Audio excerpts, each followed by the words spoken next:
qui nous rassemble, c'est le projet de réhabilitation des anciens thermes, un projet compliqué, difficile mais passionnant, parce que c'est notre identité, c'est notre histoire, c'est notre patrimoine.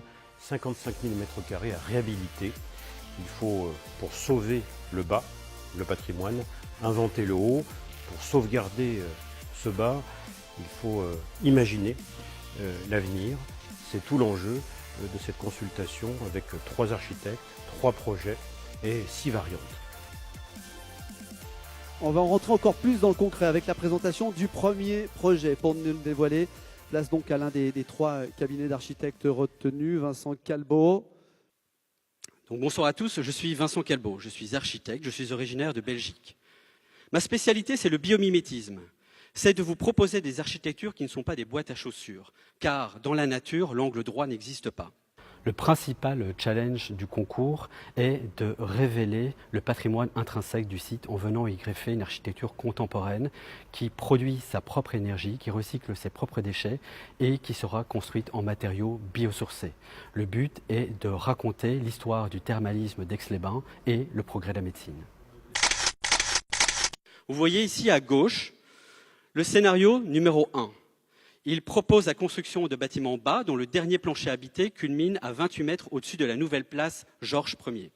Ensuite, nous avons développé un scénario haut dont le dernier plancher habité culmine à 50 mètres. Il présente l'avantage de réduire son empreinte au sol de 20%.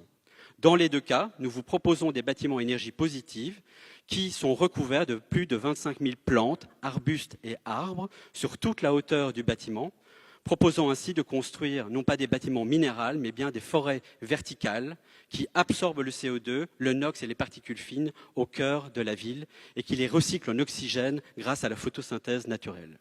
Les 4 grands piliers que nous voulons véhiculer dans ce projet sont tout d'abord la décentralisation énergétique, la désindustrialisation alimentaire grâce à l'agriculture urbaine, le fait de centrer le projet autour de l'homme, autour du piéton et non plus autour de la voiture, et enfin y intégrer de l'innovation sociale, c'est-à-dire proposer des nouveaux services, des nouveaux usages qui permettent aux Aixois de projeter ce bâtiment dans le XXIe siècle. Ici, nous nous promenons dans l'un des 4 patios verticaux qui rythment la future galerie commerciale. Notre leitmotiv est de transformer la ville en écosystème, les quartiers en forêt et les bâtiments en arbres habités. Nous n'avons pas dessiné des bâtiments qui sont minéraux, mais nous avons proposé aux Aixois de vivre dans un véritable paysage habité. Notre but était de transformer ce bâtiment, qui est un véritable lieu de rupture entre la ville basse et la ville haute, en un lieu d'échange où il fait bon vivre, bon se divertir, bon passer du temps en famille. Jean-Paul Viguier, bonsoir. Atelier Viguier. Bonsoir. Agence d'architectes pour la présentation ce soir du projet numéro 2 qu'ils ont hâte de découvrir. Votre approche, vous nous l'expliquez ? Voilà, donc la première image conceptuelle, regardez-la bien, c'est celle-ci.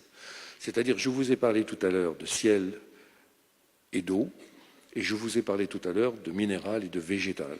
Et donc, la base de cette construction va partir de l'idée de minéralité. C'est-à-dire, c'est comme si, en réalité, elle était rocheuse elle-même et que des plantes époussaient dans les anfractuosités de ces rochers.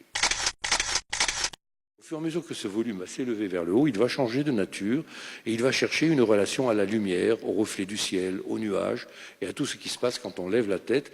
Les villes qui restent immobiles, aujourd'hui, inexorablement déclinent. Donc les architectes sont de grands observateurs, comme vous savez.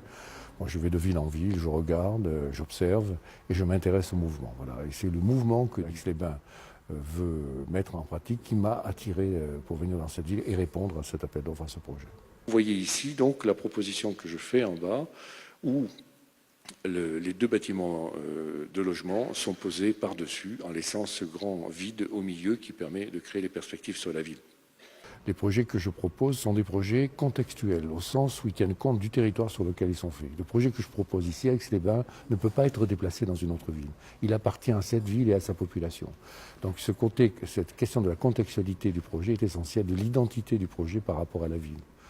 L'autre valeur que je souhaite aussi mettre en avant, c'est le lien entre la modernité et le patrimoine. C'est-à-dire que les formes, les idées architecturales que je propose sont délibérément modernes. Elles sont d'aujourd'hui et elles sont projetées dans une espèce de vision du futur que j'écris dans les projets. Et cette vision du futur est en relation avec le patrimoine. Donc il faut à la fois rétablir la qualité patrimoniale du lieu, il y a des vestiges, il y a des traces architecturales magnifiques, il y a la coupole, il y a tous ces endroits. Il faut rétablir la circulation entre le haut et le bas. Aujourd'hui, quand vous voulez descendre à pied du haut vers le bas, vous avez à faire tout le tour là, du projet pour redescendre. Donc il faut que ce projet vous permette de monter et de descendre de la place haute à la place basse, il y a 15 mètres à peu près de dénivelé, de façon simple, facile et rapide. Donc ce sont des dispositifs qui vont être mis en place et qui créent là-haut un solarium et des lieux de séjour sur la place haute. Ce qui peut convaincre les Aixois, c'est que ce projet va devenir une destination. C'est-à-dire qu'il crée dans la ville un lieu qui n'existait pas. Nouvelles fonctions, nouvelles animations, nouvelles façons d'y venir, nouvelles activités. Et il sera un lieu habité. C'est-à-dire ça, je crois que les centres-villes sont faits délibérément pour être habités. Bonsoir Gaël Amonique et Jean-Christophe Masson. Projet numéro 3 ce soir, vous avez le micro. Un projet, ça démarre par des sensations, des sentiments. Et ces deux images, elles racontent, à mon avis, ce que notre projet va raconter, quelque part. C'est la rencontre entre la ville et la nature, puisque le site se trouve à l'exacte limite de ce moment où la ville passe la main à la nature. On a répondu à cet appel à projet, d'abord parce que c'est le type de sujet qui ne se refuse pas. Et pour l'ambition architecturale qui était sous-jacente au projet, et la question qui est posée, évidemment, le lien entre le patrimoine et la modernité. On est souvent invité à travailler sur des sujets complexes et ambitieux. Donc ça correspondait complètement à notre état d'esprit et notre manière de travailler. Alors tout de suite, on a travaillé avec l'idée d'un épanelage sur le versant, on va dire le versant ouest.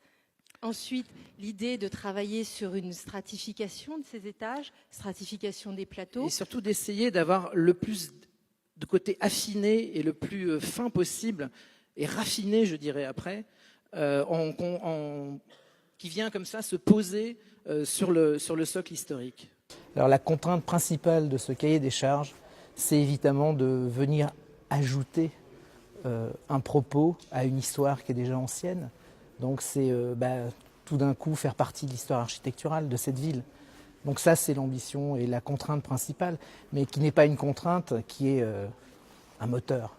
On a passé beaucoup de temps à le dessiner, à le parcourir pour être au plus juste dans notre réponse. Aujourd'hui, ces endroits-là, ces patios, en fait, vous les voyez plus, vous les connaissez pas bien.